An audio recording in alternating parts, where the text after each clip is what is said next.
আসসালামু আলাইকুম সবাইকে। কোড ক্লাউড গিট লেভেল 1 এর টাস্ক 2 হলো ক্লোন গিট রিপোজিটরি অন স্টোরেজ সার্ভার। আমরা স্টার্ট করলাম। প্রথমে টাস্কের রিকোয়ারমেন্ট দেখে নেওয়া যাক।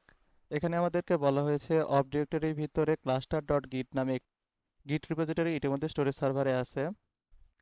এখন এই রিপোজিটরির একটি কপি ইউজার ডিরেক্টরির ভিতর সোর্সের ভিতর কোড ক্লাউড রিপোজিটরি ডিরেক্টরিতে ক্লোন করতে হবে এবং এই টাস্কটি অবশ্যই নাতাশা ইউজারে ব্যবহার করতে হবে।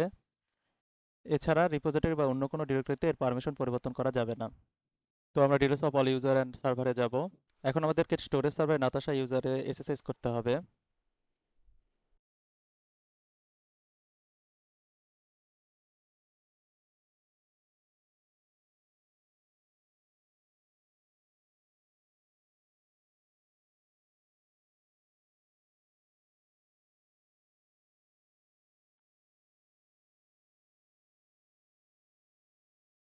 পাসওয়ার্ড দিতে হবে। এখন আমরা আমাদের ডেস্টিনেশন ডিরেক্টরিতে চলে যাব।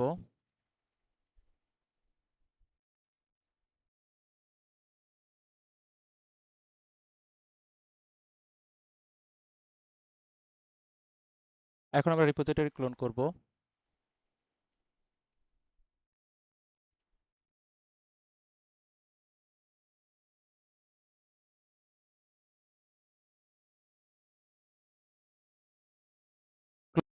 ক্লোন সম্পন্ন হয়েছে কিনা সেজন্য আমরা ডিরেক্টরি লিস্ট দেখব।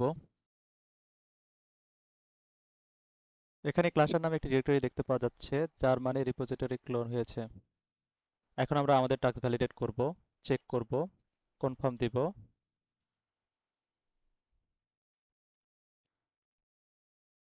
আমাদের টাস্ক ডান।